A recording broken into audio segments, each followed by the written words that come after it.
Morning दोस्तों। कल हमने इंट्रोडक्शन ऑफ इकोनॉमिक्स या बेसिक इकोनॉमिक्स में हम लोगों ने चर्चा की थी और हम लोगों ने तीन तरह की डेफिनेशंस पर बात की थी। इकोनॉमिक्स की डेफिनेशन को 5 पार्ट्स में डिवाइड किया गया है। Number 1 wealth based definition, number 2 welfare based definition, number 3 scarcity based definition. मैंने कहा था स्केर्सिटी बेस्ड डेफिनेशन सबसे इंपॉर्टेंट डेफिनेशन है। जब भी इकोनॉमिक्स को डिफाइन करना हो या आपसे कोई पूछे तो आपको कौन सी डेफिनेशन बतानी है? स्केर्सिटी बेस्ड डेफिनेशन ही बतानी है। और नैरो डेफिनेशन कौन सी होगी? क्यों होगी? क्योंकि उसमें ह्यूमन बिहेवियर को शामिल नहीं किया गया, केवल वेल्थ ओरिएंटेड थी वो डेफिनेशन। किस ओरिएंटेड थी? वेल्थ ओरिएंटेड थी। और नंबर 4 पे हम लोग बात करेंगे, वही हम लोग स्टार्ट है बेसिक इकोनॉमिक्स में हम लोग चर्चा कर रहे हैं।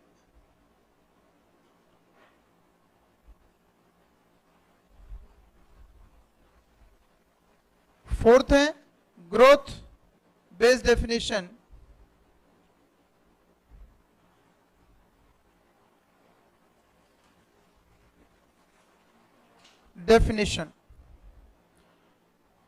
और ये किस अर्थशास्त्री ने दिया? हेनरी स्मिथ, सैमुअल्सन और बेनहम। कौन कौन से अर्थशास्त्री हैं? हेनरी स्मिथ, सैमुअल्सन और बेनहम। इसमें डेफिनेशन लिखिए, बेनहम की डेफिनेशन लिखिए। According to बेनहम,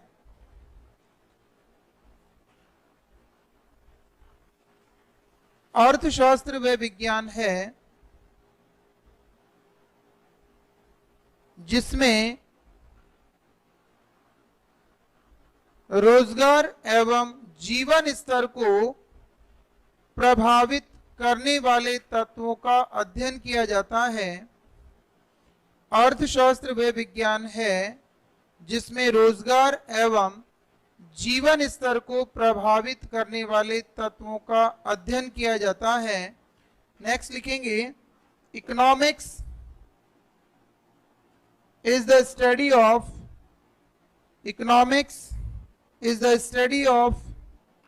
factors affecting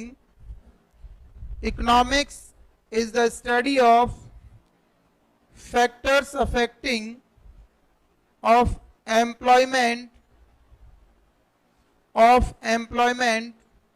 and standard of living। तो इसमें दो चीजें इंपॉर्टेंट हुई दोस्तों।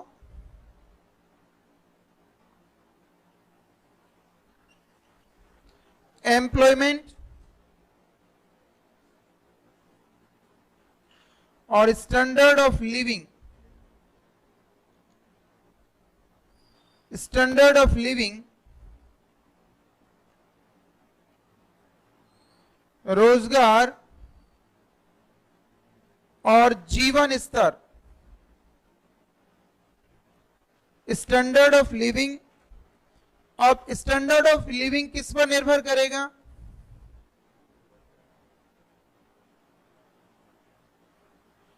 भाई इनकम पर निर्भर करेगा ना।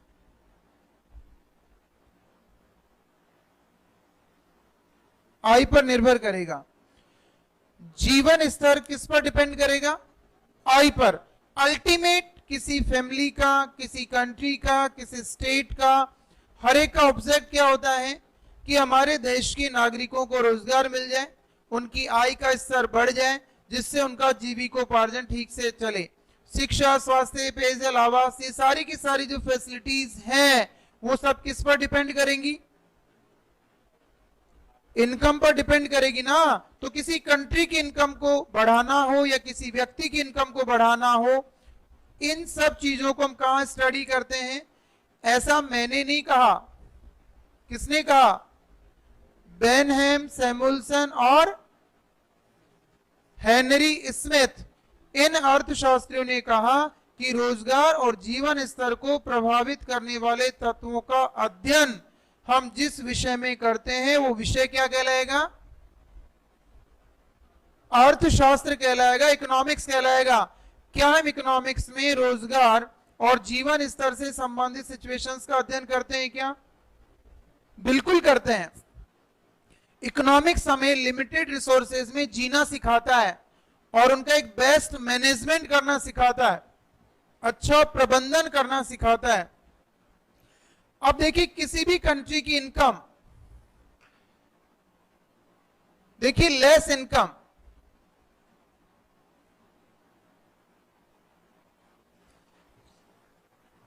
इनकम यदि लेस है तो हमारी सेविंग भी क्या होगी, लेस, और फिर इन्वेस्टमेंट क्या होगा,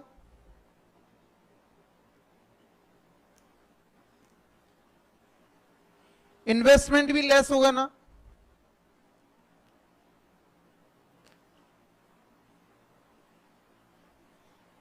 प्रोडक्शन भी लेस होगा, और जब प्रोडक्शन लेस होगा तो एम्प्लॉयमेंट का स्तर अप होगा या डाउन होगा, लेस।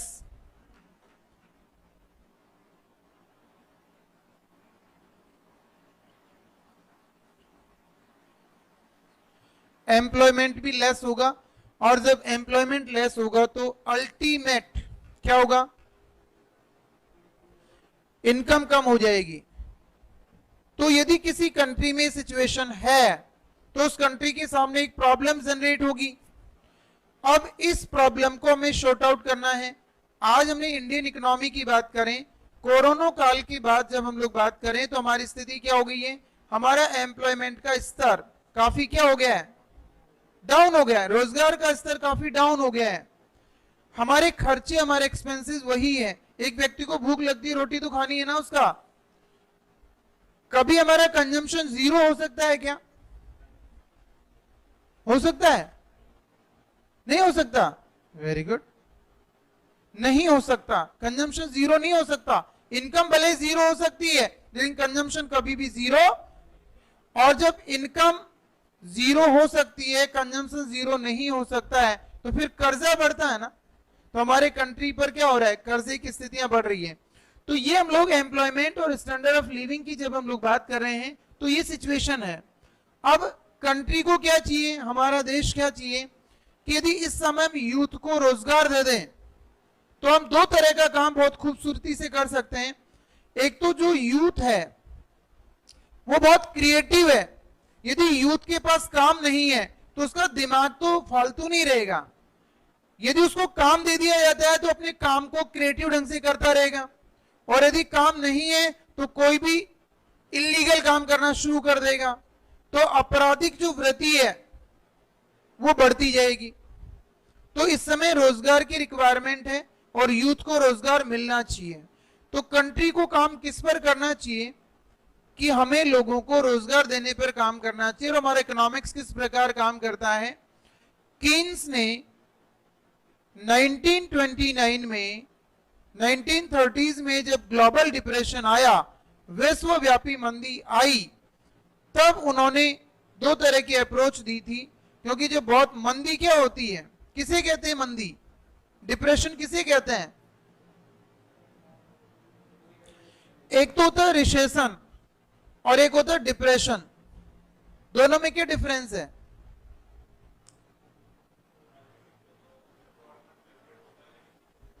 एक अर्थशास्त्री ने बहुत हंसते हुए दोनों में अंतर किया था कि यदि पड़ोसी की नौकरी चली जाए तो रिसेशन है और खुद की चली जाए तो डिप्रेशन है। नहीं, यही बात समझ में है।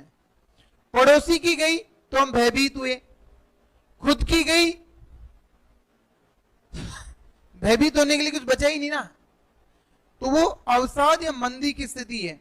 मंदी में क्या होता है दोस्तों कि हमारी डिमांड समाप्त हो जाती है। डिमांड समाप्त क्यों हो जाती है, क्योंकि लोगों के पास रोजगार नहीं होता है। इस कोरोना काल में बहुत सारे लोगों को रोजगार, जो एम्प्लॉयज थे वो पलायन कर गए, अपने गांव की ओर चले गए। अब गांव में पहले भी काम नहीं था, आज भी काम नहीं है, बहुत सारे उद्योग धंधे बंद हो गए। जब बहुत सारे उद्योग धंधे बंद हुए तो हमारी डिमांड तो क्रिएट हुई नहीं और हमारा रोजगार उड़ जा रहा है। तो डिप्रेशन है। सप्लाई तो अवेलेबल है, प्रोडक्ट तो अवेलेबल है, लेकिन खरीदार नहीं है। जब तक मार्केट में डिमांड क्रिएट नहीं होगी तब तक अच्छी स्थितियां नहीं होंगी। तो फिजिकल पॉलिसी और मॉनेटरी पॉलिसी के माध्यम से वहां हमारे माइक्रो इकोनॉमिक्स या इकोनॉमिक्स की जो थे वो सब फेल हो गया था, माइक्रो इकोनॉमिक्स हमारा सिचुएशन को क्रिएट करने में फेल हो गया था। तभी ये मैक्रो के रूप में the general theory of employment, interest and money, Keynes ने एक पुस्तक लिखी, the general theory of employment, interest and money, which was published in 1936। ये कीन्स की बहुत ही फेमस पुस्तक है, बहुत ही प्रसिद्ध पुस्तक है। और ग्लोबल डिप्रेशन को दूर करने में मॉनेटरी पॉलिसी और फिस्कल पॉलिसी ने जबरदस्त रोल प्ले किया। मॉनेटरी पॉलिसी को वो सिंपली यूं समझे, यदि हम लोग मॉनेटरी पॉलिसी क्या होगी, रेट ऑफ इंटरेस्ट, ब्याज की दरों में परिवर्तन करके कीमत स्तर को बनाए रखना मॉनेटरी पॉलिसी का काम है, और कर की दरों में परिवर्तन करके कीमत स्तर को बनाए रखना फिस्कल पॉलिसी है। टैक्स रेट को यदि मैनेज करते हैं तो फिस्कल पॉलिसी का पार्ट है, रेट ऑफ इंटरेस्ट की बात करते हैं तो मॉनेटरी पॉलिसी की बात है।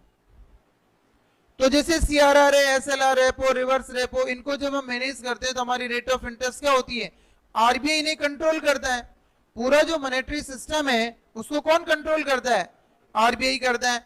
तो कई बार कॉम्पिटिटिव एग्जाम्स में क्वेश्चन आता है कि कीन्स ने सपोर्ट किया, मॉनेटरी पॉलिसी और फिस्कल पॉलिसी दोनों का सपोर्ट किया। कॉलेज लेक्चरर लेवल पर भी सवाल, स्कूल लेक्चरर लेवल पर भी सवाल पूछ लिए जाते हैं। बहुत सिंपल सी बात है कि उन्होंने, तो उनकी पुस्तक में उन्होंने रोजगार और आय के सिद्धांत की बात कही कि आय और रोजगार की बात करें तो ग्रोथ ओरिएंटेड जो डेफिनेशन है, विकास आधारित जो परिभाषा है, उसको हम लोग बेसिकली किस बात पर फोकस करेंगे, एम्प्लॉयमेंट और स्टैंडर्ड ऑफ लिविंग। अब यदि हम इनकम को, कोई भी कंट्री अपनी इनकम को बढ़ाता है, यदि हम लोग इनकम को इंक्रीज कर पाते हैं तो इनकम इंक्रीज होने से क्या होगा, सेविंग भी बढ़ेगी ना। भी अब तक तो क्या हो रहा था, जो कुछ हम कमा रहे थे सारा कंजम्पशन पे खर्च हो रहा था, जो कमाया वो हमने खा पी लिया। पहले घर में एक आदमी काम करता, अब दो करने लगे, एक से हमने काम चला लिया खाने पीने का, दूसरे का हमने सेविंग करना शुरू कर दी। और सेविंग का ही एक पार्ट क्या किया जाएगा,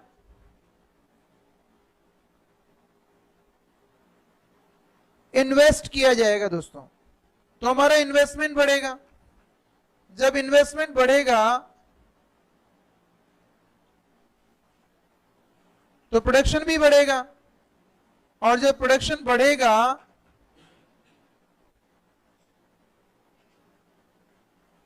तो एम्प्लॉयमेंट भी बढ़ेगा, और जब एम्प्लॉयमेंट बढ़ेगा तो ये तो इकोनॉमी की क्या है, बैकवर्डनेस है, गतिहीनता है। और ये इकोनॉमी की क्या सिचुएशन है, विकास की स्थिति है। इकोनॉमिक्स, किसी भी अर्थव्यवस्था में एक अच्छी स्थिति होगी, उसका डेवलपमेंट होगा। तो ये बैकवर्डनेस, तो यहां पर काम इकोनॉमिक्स ये सिखाता हमें, ये होने पर तो जिस विषय में हमारी आय और रोजगार बढ़ाने की सिचुएशन पर काम करे, वही विषय क्या कहलाएगा, अर्थशास्त्र कहलाएगा। तो ये चौथी डेफिनेशन हुई, चौथी तरह की डेफिनेशन हुई। नेक्स्ट हम लोग बात करेंगे फिफ्थ, और वो कौन सी है, वांटलेसनेस बेस्ड डेफिनेशन, आवश्यकता विहीनता आधारित परिभाषा। Wantlessness based definition, wantlessness based definition, wantlessness based definition. इसको हिंदी में लिखने की कोई जरूरत थोड़ी है, अरे हिंदी में लिखने की जरूरत है क्या, लिख लो हिंदी। आय में वृद्धि, बचतों में वृद्धि, विनियोग में वृद्धि, उत्पादन में वृद्धि और रोजगार में वृद्धि।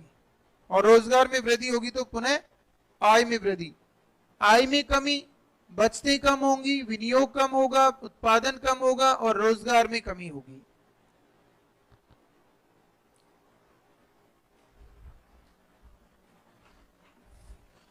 वांटलेसनेस बेस्ड डेफिनेशन, आवश्यकता विहीनता आधारित परिभाषा।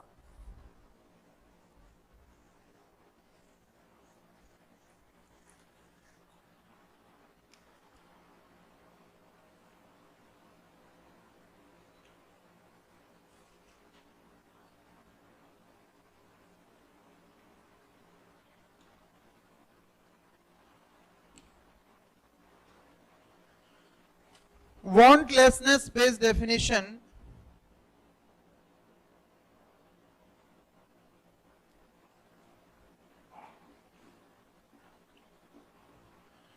आवश्यकता विहीनता आधारित, आवश्यकता विहीनता आधारित परिभाषा। देखिए दोस्तों, प्रोफेसर जेके मेहता ने जब जो एंशिएंट इकोनॉमिस्ट हुए उनको आधार बनाया और जो वेस्टर्न इकोनॉमिस्ट हुए, पाश्चात्य जो अर्थशास्त्री थे, उनकी बहुत सी चीजों को रिजेक्ट करते हुए, बहुत सी चीजों का खंडन करते हुए उन्होंने डेफिनेशन दी प्रोफेसर जेके मेहता ने कि हम आवश्यकताओं को क्या कर लें, सीमित कर लें, हमारी वांट्स को क्या कर लें, रिक्वायरमेंट्स को। जब इन्होंने ऐसा कहा तो दूसरे इकोनॉमिस्ट ने कहा कि यदि हम आवश्यकताओं को सीमित कर लेंगे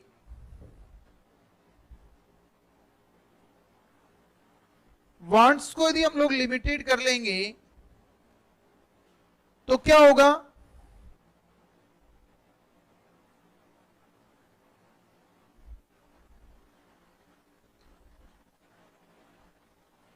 इफेक्टिव डिमांड कम हो जाएगी और जब इफेक्टिव डिमांड कम होगी तो क्या होगा,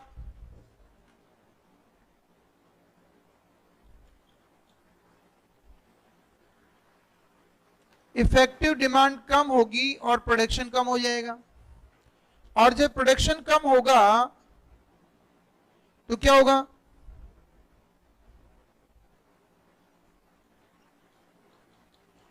एम्प्लॉयमेंट क्या हो जाएगा, कम हो जाएगा और एम्प्लॉयमेंट कम होगा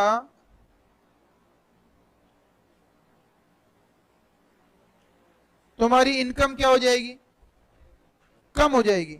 तो इकोनॉमी में क्या पैदा होगी, बैकवर्डनेस होगी ना, इकोनॉमी गतिहीनता की ओर चली जाएगी। तो ये कहकर उसकी आलोचना कर दी गई। प्रोफेसर जेके मेहता की बात की कि इस डायनेमिक वर्ल्ड में, इस डायनेमिक दुनिया में, इस गतिशील दुनिया में यदि हम लोग हमारी आवश्यकताओं को कम करना शुरू कर देंगे तो फिर आगे प्रोग्रेस नहीं होगी, आर्थिक इकोनॉमिक बैकवर्डनेस होगी, आर्थिक गतिहीनता की सिचुएशन पैदा होगी जो बहुत ही गलत है, वो अच्छी स्थिति नहीं है इकोनॉमी की। तो प्रोफेसर जेके मेहता ने कहा कि मेरे एक सेंटेंस का मीनिंग ये ना निकाला जाए, क्योंकि जब हम कुछ बोलते हैं ना तो जो क्रिटिसाइजर होते हैं, जो आलोचक होते हैं, जिनको क्रिटिसिज्म करनी है, आलोचना ही करनी है, तो वो अपनी बात को तैयार रखते हैं। दोस्तों, कोई भी बात कहकर देखना, वो तुरंत है ना जो बाउंस आएगा शानदार ढंग का, ये हमारी नेचर के हिस्से हैं। तो इन्होंने कहा, इनका कहने का मतलब ये था, ध्यान से समझने की कोशिश करिएगा, कि यदि हम लोग किसी पर्सन की, मान लीजिए कोई ए पर्सन है,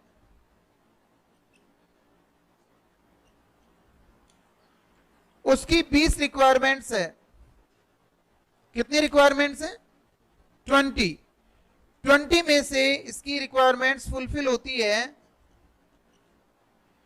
फुलफिल हो जाती है कितनी, 16 रिक्वायरमेंट्स को फुलफिल हो जाती है। कितनी रिक्वायरमेंट फुलफिल हो जाती है, 16। कितने परसेंट रिक्वायरमेंट फुलफिल हो गई, 80% हो गई क्या, 80% रिक्वायरमेंट फुलफिल हो गई। जैसे हमारे घर में कोई बच्चा है, उसकी 20 आवश्यकताएं हैं, घर वालों ने 16 आवश्यकताओं को तो पूरा कर दिया, 16 जरूरतें क्या कर दी, पूरी कर दी। केवल 4 जरूरतें तो रही, 20%, और वो भी क्या थी कि एक तो उसको मोबाइल नहीं दिलवाया, एक उसको गाड़ी नहीं दिलवाई, 2 तो प्रोग्राम ये थे उसमें। तो हम किस बात के लिए बेचैन हैं,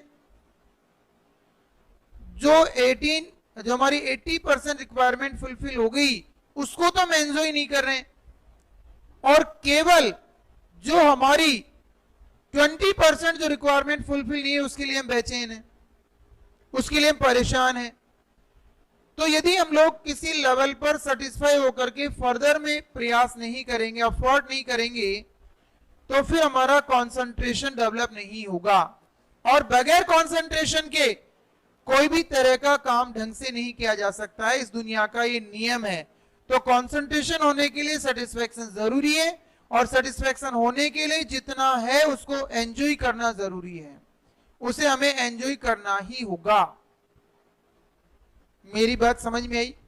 प्रोफेसर जेके मेहता ने बात कही कि हमें ये जो हमारी रिक्वायरमेंट फुलफिल हुई है, हमारी रिक्वायरमेंट हमने पूरी की है, उसको एंजॉय करें और आगे का निरंतर क्या करते रहें, एफर्ट करता रहें, एफर्ट या प्रयास करें। जेके मेहता की डेफिनेशन लिखिए, अर्थशास्त्र वह विज्ञान है, अर्थशास्त्र वह विज्ञान है जिसमें, अर्थशास्त्र वह विज्ञान है जिसमें आवश्यकताओं को सीमित करने के संबंध में, आवश्यकताओं को सीमित करने के संबंध में, आवश्यकताओं को सीमित करने के संबंध में मानव व्यवहार का अध्ययन किया जाता है, मानव व्यवहार का अध्ययन किया जाता है। Economics is a science that studies, economics is a science that studies of human behavior, economics is a science that studies human behavior as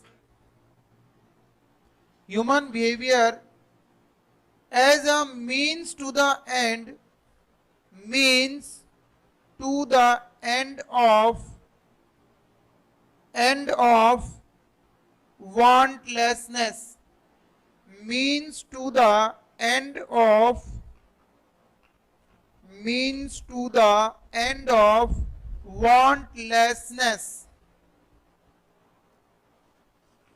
इसके मेन पॉइंट्स लिखिए। Number 1,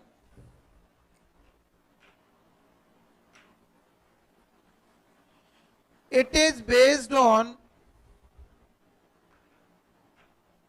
ancient Indian economic thought, ये प्राचीन भारतीय आर्थिक चिंतन पर आधारित है।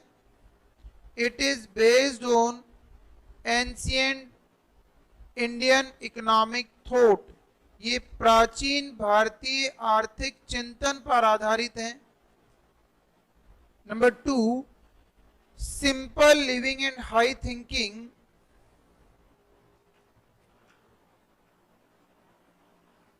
प्राचीन भारतीय आर्थिक चिंतन पर आधारित है। Simple living and high thinking, सादा जीवन उच्च विचार।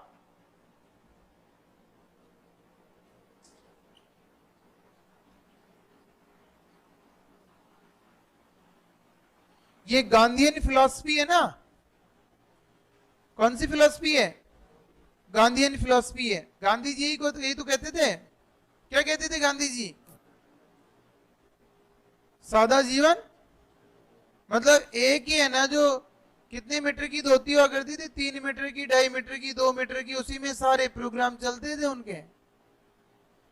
क्यों? क्योंकि उन्होंने देखा कि हमारे देश में कितनी तो आबादी है और कितना कपड़ा है, तो एक व्यक्ति के हिस्से में कितना कपड़ा, यानी हम किसकी बात कर रहे हैं? ऑप्टिमम कंजम्पशन की बात करते हैं। इंडियन किसकी बात करते हैं? अनुकूलतम उपभोग।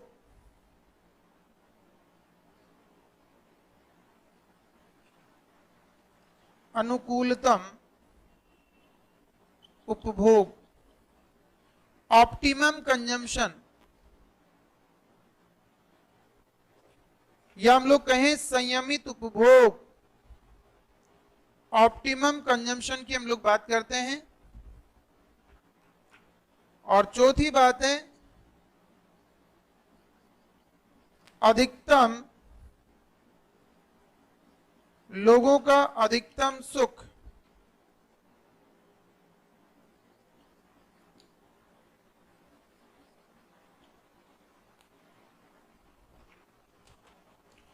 अधिकतम लोगों का अधिकतम सुख, maximum happiness of maximum people, अधिकतम लोगों का अधिकतम सुख। यानी हम तो इस फिलॉसफी पर जीते हैं कि ज्यादातर लोगों को ज्यादा सुख मिलना चाहिए, जबकि वेस्टर्न थॉट किस पर था? वेस्टर्न थॉट किस पर था भाई? एडम स्मिथ की बात याद है क्या आपको? क्या कहा था एडम स्मिथ ने? कि कभी किसी का भला मत करो। ये तो बहुत सिंपल सी बात कही थी उन्होंने कि कभी किसी का भला मत करो, और भला करना ही है तो कब करना है? जब आपका, क्या भारतीय चिंतन भी ऐसा है क्या? वो तो क्या करता है, पड़ोसी का ज्यादा ध्यान रखता है। परमार्थ, हम ओवर इमोशनल लोग हैं भारतीय। तो ये हमारा जो वांटलेसनेस बेस्ड डेफिनेशन थी, उसमें प्रोफेसर जेके मेहता का ऑब्जेक्ट था कि जो हमारी रिक्वायरमेंट फुलफिल हो रही है उनके बारे में हम लोग इस तरीके का बात करें, और जो हमारी फुलफिल नहीं हो रही है उनके लिए हम लगातार क्या करते रहें? अफोर्ट करते रहें, उनके लिए हम लोग प्रयास करें। Is it clear? अब इसके आगे हम लोग बात करेंगे इकोनॉमिक्स को दो पार्ट्स में। इसके जब सब्जेक्ट मैटर की हम लोग बात करते हैं तो इकोनॉमिक्स को कितने पार्ट्स में डिवाइड किया गया है? दो ब्रांचेस में डिवाइड किया गया इकोनॉमिक्स को।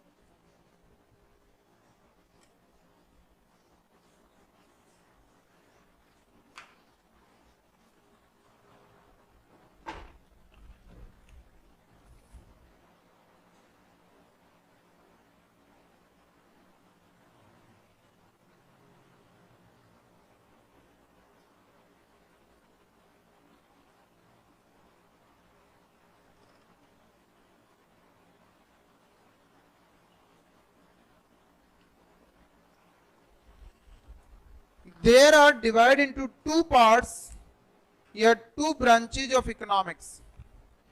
There are divided into two parts, two branches of economics. अर्थशास्त्र को दो शाखाओं में बांटा गया। अर्थशास्त्र को दो शाखाओं में बांटा गया।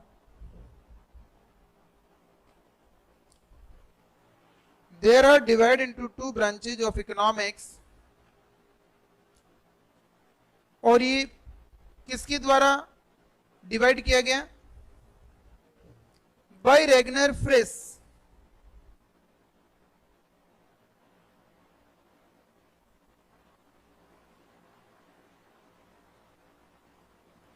Ragnar by Ragnar Frisch in 1933।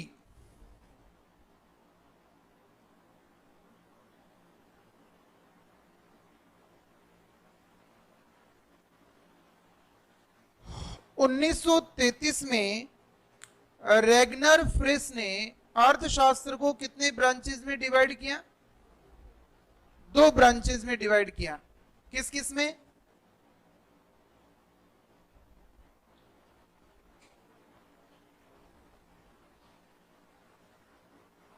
Micro economics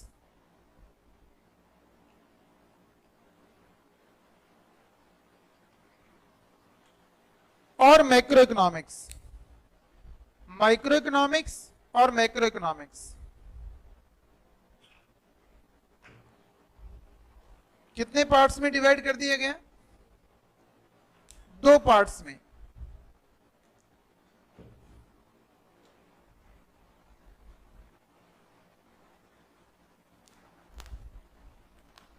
micro जो वर्ड है वो किस लैंग्वेज से क्रिएट हुआ?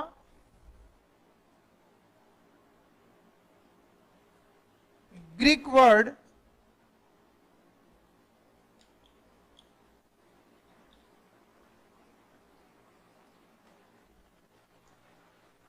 Micro word create the Greek word micros,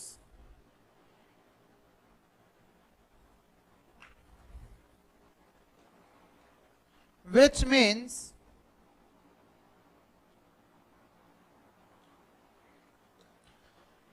micro शब्द की उत्पत्ति ग्रीक भाषा की माइक्रोज से हुई, ग्रीक भाषा की माइक्रोज से हुई, जिसका अर्थ ग्रीक भाषा की माइक्रोज से हुई जिसका अर्थ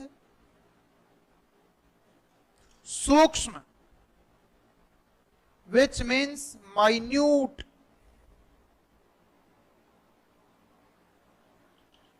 और very small.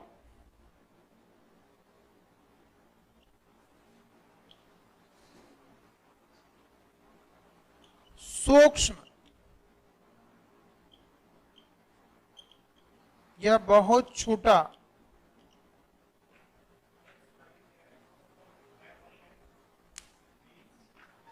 Means minute, minute, minute या सूक्ष्म, माइन्यूट या सूक्ष्म या वेरी स्मॉल, बहुत छोटा, जिसका मीनिंग क्या होगा? बहुत छोटा, जिसको हम लोग किससे देख सकते हैं? माइक्रोस्कोप से। तो इसका मतलब है कि माइक्रो इकोनॉमिक्स में हम इंडिविजुअल यूनिट्स को स्टडी करते हैं और मैक्रो इकोनॉमिक्स में होल इकोनॉमी को स्टडी किया जाता है, micro economics. So we can see micro and macro economics both are relative concept. ये दोनों कैसे कॉन्सेप्ट है? एक तो होता है एब्सोल्यूट कॉन्सेप्ट और एक होता है relative concept. What is the difference between both words? इन दोनों शब्दों में क्या डिफरेंस है? रिलेटिव और एब्सोल्यूट। हम लोग बोलते तो खूब है कि रिलेटिव है, ये एब्सोल्यूट है, तो क्या डिफरेंस है दोनों में? Very good. ऑनलाइन वाले विद्यार्थी बताएंगे कि एब्सोल्यूट और रिलेटिव में क्या डिफरेंस है? पल्लवी, हेमलता, कपिल,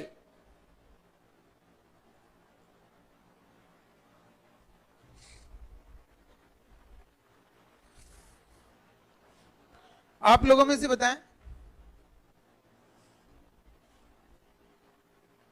बोले। अरे एक तो एब्सोल्यूट वर्ड सुना ना, निरपेक्ष, और एक रिलेटिव जो सापेक्ष। क्या डिफरेंस है दोनों में? ये दोनों फालतू ही आते रहते हैं वैसे ही।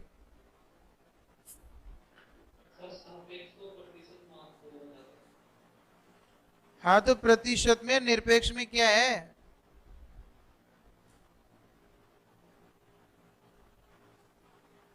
देखो दोस्तों, रिलेटिव कॉन्सेप्ट वो होता है जिसको एक के बगैर दूसरे को डिफाइन ना किया जा सके। एक के बगैर दूसरे को डिफाइन नहीं किया जा सकते, वो रिलेटिव है। और यदि मान लीजिए इंडिपेंडेंटली किसी को डिफाइन किया जा सकता है तो वो एब्सोल्यूट है, इंडिपेंडेंटली डिफाइन किया जा सके।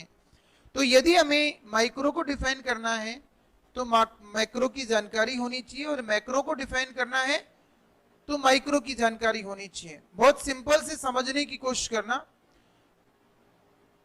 मनीषा समझ लीजिएगा, पहले आप लोग है ना, जो फिर पहले भी आपके कंफ्यूजन्स थे माइक्रो और मैक्रो पे, बहुत सारे सवाल बनते हैं। रिलेटिव कॉन्सेप्ट का मीनिंग है कि यदि हम लोग राजस्थान की इकोनॉमी में, राजस्थान में यदि हम जयपुर की बात करें तो ये जयपुर का स्टडी जो होगा वो तो माइक्रो है, लेकिन राजस्थान की जो स्टडी है वो मैक्रो होगा।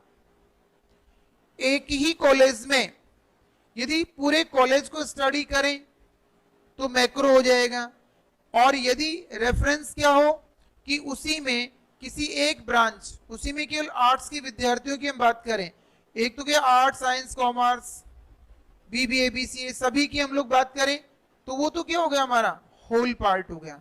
और यदि उसमें हम आर्ट्स के स्टूडेंट्स को स्टडी करें, पर्टिकुलर नेम जब हम दे देते हैं किसी पर्टिकुलर को, और यदि राजस्थान के या जयपुर के सभी कॉलेजों में एक कॉलेज की स्टडी करें तो वो माइक्रो है, और जयपुर के सभी कॉलेजेस की स्टडी क्या होगी? मैक्रो होगी। और यदि भारत की बात करें तो भारत की तो होल इकोनॉमी मैक्रो होगी, और भारत में यदि राजस्थान की स्टडी करें तो क्या होगा, भारत में यदि यूपी की स्टडी करें तो क्या होगा। तो ये रिलेटिव है, यानी साथ साथ चलते हैं, रिलेटिव कॉन्सेप्ट है। तो होल इकोनॉमी को स्टडी करें एग्रीगेट्स को जब हम स्टडी करते हैं तो वो मैक्रो होता है, और इंडिविजुअल्स को जब हम स्टडी करते हैं तो माइक्रो होता है। किसको स्टडी करें, एग्रीगेट्स को। समग्र का अध्ययन क्या कहलाएगा, मैक्रो। और इंडिविजुअल यूनिट्स की स्टडी क्या कहलाएगी, जैसे एक उद्योग का अध्ययन करें, एक परिवार का अध्ययन करें, एक व्यक्ति की आय का अध्ययन करें, और संपूर्ण देशवासियों की इनकम की बात करें तो क्या हो जाएगा, मैक्रो हो जाएगा। रिलेटिव और एब्सोल्यूट में कोई कंफ्यूजन है क्या? तो ये एक दूसरे को डिफाइन करते हैं जी। चलिए, तो ये ग्रीक वर्ड है, और मैक्रो जो है, मैक्रो वर्ड भी किससे क्रिएट हुआ है,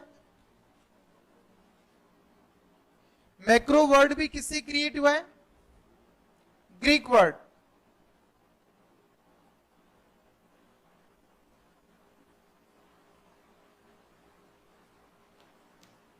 Greek word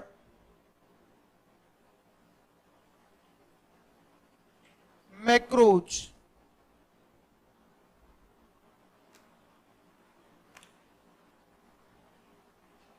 which means whole, which means क्या होगा, whole, संपूर्ण या समग्र या कॉम्प्रिहेंसिव, समग्र या संपूर्ण, या एग्रीगेट, समग्र। तो ये दोनों ही माइक्रो और मैक्रो वर्ड दोनों ही सबसे पहले किसने यूज किया, रेगनर फ्रेस ने। खूब सारे प्रश्न बने हुए, first time, who is the first time use of micro word, Ragnar fresh. Macro word भी किसने यूज किया, कब किया, 1933 में। क्यों किया, उससे पहले क्यों नहीं किया? क्योंकि रेगनर फ्रेस को दिमाग में आया ही तब होगा। आप कब सोचते हो किसी चीज के बारे में, जब आप बहुत खुश होते हो, आपको किसी चीज की जरूरत नहीं होती, तभी आप चीजों के बारे में खूब सोचते हो ना। नो, जब हमारे सामने कोई समस्या हो तो रेशनल बिहेवियर ये कहता है कि उस समय हमारा दिमाग सबसे ज्यादा क्रिएटिव हो जाना चाहिए, डिप्रेशन में नहीं आने चाहिए हम, हमारा उस समय दिमाग बहुत क्रिएटिव हो जाना चाहिए। तो जैसे हमारे इंडियंस में कहावत भी है, necessity is the mother of invention, आवश्यकता आविष्कार की जननी है। तो 1930s में जब ग्लोबल डिप्रेशन आया तो पूरी दुनिया के सामने संकट था, जैसे आज आया हुआ है कोरोना के समय, पूरी दुनिया के सामने संकट है ना। तभी तो इन्होंने है ना जो कोविशील्ड और कोवैक्सीन और दुनिया भर के जो इसका जो प्रोग्राम चलना था वो खोज के प्रयास किया ना। तो समस्या के बाद ही तो समाधान खोजा जाता है। तो वह ग्लोबल डिप्रेशन था। तो इकोनॉमिक्स ने क्या किया, जो हमारे इकोनॉमिक्स से पहले जो हमारा इकोनॉमिक्स था वो किस पर था based, supply creates it's on demand, पूर्ति अपनी मांग स्वयं उत्पन्न करती है। यानी वो इस बेस पर चलती थी कि आप तो उत्पादन किए जाओ, आप तो प्रोडक्शन करे जाओ, मार्केट में सब खप जाएगा, सब बिक जाएगा। 1929-30s में हमने वो प्रोग्राम जारी रखा, हमारा प्रोडक्ट बिका ही नहीं, बाजार में पड़ा रहा, बेकार होता रहा। तो वो अप्रोच फेल हो गई ना। वो समय इकोनॉमिस्ट की जो अप्रोच थी कि बाजार में वस्तुएं डालते जाओ, उत्पादन करते जाओ, स्वतः ही क्या होता जाएगा, यानी उस पूर्ति ही मांग को जनरेट कर लेगी। लेकिन 1929-30 में क्या हुआ कि उत्पादन था, डिमांड नहीं थी। कारण क्या हुआ, लोगों के रोजगार चले गए थे, लोगों के पास कोई रोजगार, तो बगैर रोजगार के कैसे संभव है दोस्तों? बगैर रोजगार के क्या संभव है? क्या है संभव? बगैर रोजगार की डिमांड संभव है। डिमांड कब होगी? जब, तो ये जो कोटेशन है, जेबीसी का कोटेशन है, लिख लीजिए आप लोग, भले ही कहीं भी कोट कर लीजिए इसको। Supply creates it's on demand, पूर्ति अपनी मांग स्वयं उत्पन्न करती है। Professor JBC. Supply creates it's on demand, पूर्ति अपनी मांग स्वयं उत्पन्न करती है। ये जेबीसी का कोटेशन है दोस्तों। जेबीसी किसका कोटेशन है? जेबीसी। हाँ, कल लिखवाया था ना।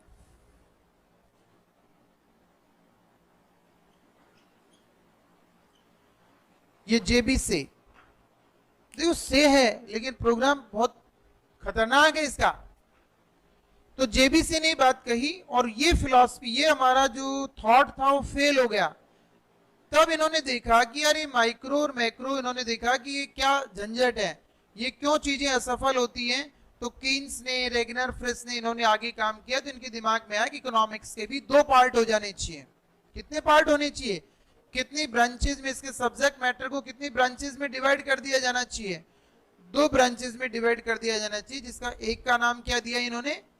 माइक्रो, और दूसरे का नाम क्या दिया? मैक्रो। और ये किसने दिया? रेगनर, फ्रिस ने। कभी भूलोगे क्या? भूल जाओगे क्या? नहीं भूलना है, कि भूलने के लिए थोड़े, और कम से कम एग्जाम हो तब तक तो याद रखना ही है। अब हम लोग पहले बात करेंगे माइक्रो इकोनॉमिक्स। हेडिंग लगाएं, माइक्रो इकोनॉमिक्स। जी बेटा,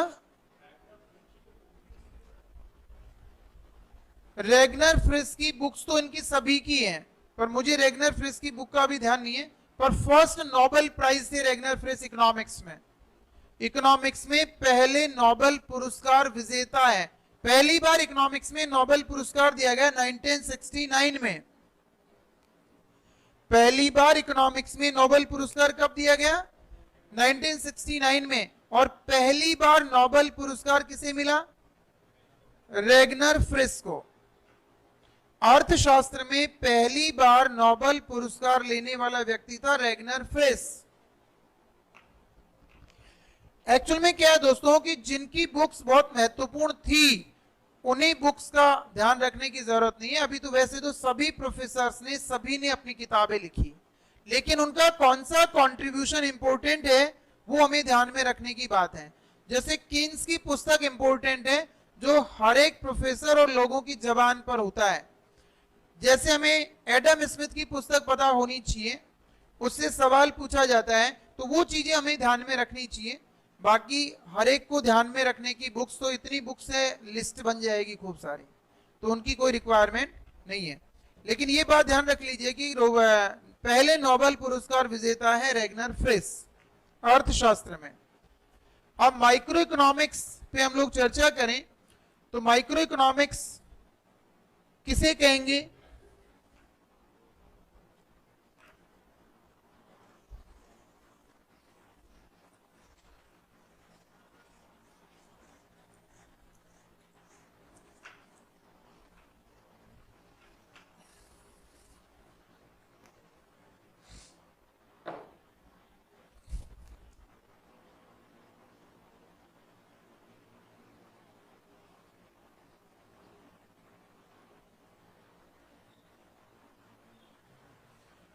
माइक्रो इकोनॉमिक्स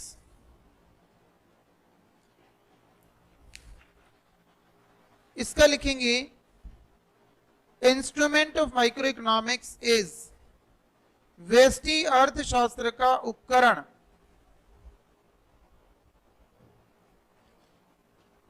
प्राइस मैकेनिज्म, कीमत संयंत्र। व्यष्टि अर्थशास्त्र का उपकरण, प्राइस मैकेनिज्म, व्यष्टि अर्थशास्त्र का उपकरण, प्राइस मैकेनिज्म, कीमत संयंत्र, इसका दूसरा नाम प्राइस थ्योरी,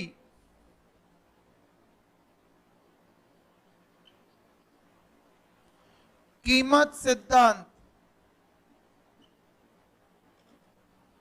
ये कई बार एसएससी और अन्य प्रतियोगी परीक्षाओं में पूछा गया है कि माइक्रो इकोनॉमिक्स का दूसरा नाम क्या है, माइक्रो इकोनॉमिक्स का दूसरा नाम क्या है और इसका इंस्ट्रूमेंट क्या है, प्राइस मैकेनिज्म, कीमत संयंत्र। क्या होगा? माइक्रो इकोनॉमिक्स का जो उपकरण है वो है कीमत संयंत्र, प्राइस मैकेनिज्म, और इसका दूसरा नाम है कीमत सिद्धांत। इसमें व्यक्तिगत इकाइयों के आर्थिक व्यवहार का अध्ययन किया जाता है। व्यष्टि अर्थशास्त्र में व्यक्तिगत इकाइयों के आर्थिक व्यवहार का अध्ययन किया जाता है।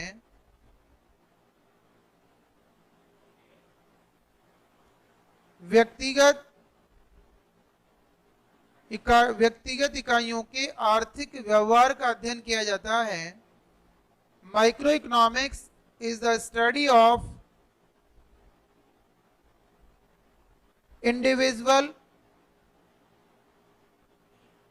Economic behaviour of individual units. व्यष्टि अर्थशास्त्र में व्यक्तिगत इकाइयों के आर्थिक व्यवहार का अध्ययन किया जाता है। Micro economics is the study of economic behaviour of individual units. Economic behaviour of individual units. व्यष्टि अर्थशास्त्र व्यक्तिगत इकाइयों के आर्थिक व्यवहार का अध्ययन करता है। Like that, for example,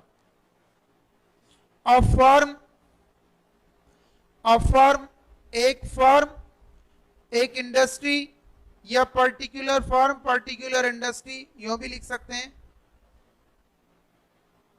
income of a person, किसी एक व्यक्ति की आय।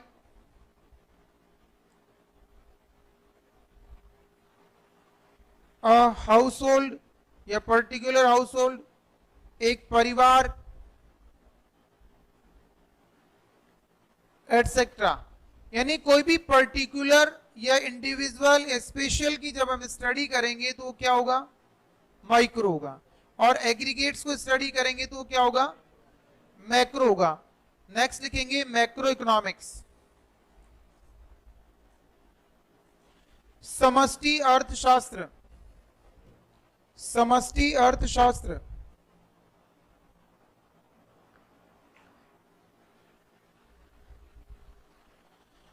Instrument of macroeconomics is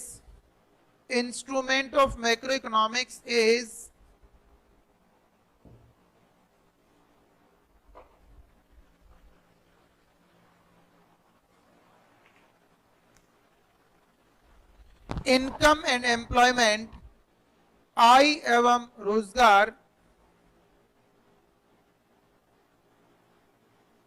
sorry, इसका इंस्ट्रूमेंट लिखेंगे आप नेशनल इनकम, नेशनल इनकम, राष्ट्रीय आय। इंस्ट्रूमेंट लिखेंगे नेशनल इनकम, राष्ट्रीय आय।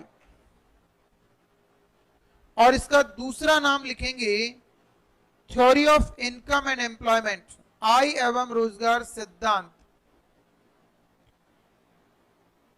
Theory of income and employment, आय एवं रोजगार सिद्धांत, ये इसका दूसरा नाम है, आय एवं रोजगार सिद्धांत।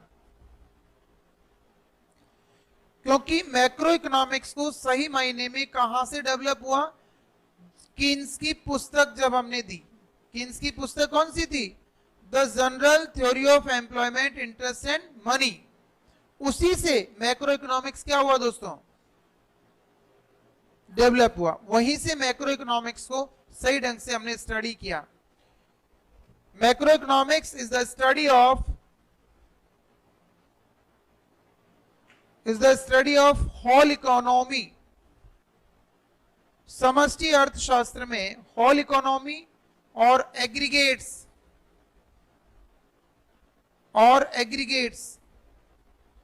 समष्टि अर्थशास्त्र में संपूर्ण अर्थव्यवस्था अथवा समग्र का अध्ययन किया जाता है। संपूर्ण अर्थव्यवस्था अथवा समग्र का अध्ययन किया जाता है। संपूर्ण अथवा समग्र का अध्ययन किया जाता है। इसके आगे हम लोग कल बात करेंगे नेचर ऑफ इकोनॉमिक्स, अर्थशास्त्र की प्रकृति। कल हम किस पर चर्चा करेंगे? Nature of economics. किसी को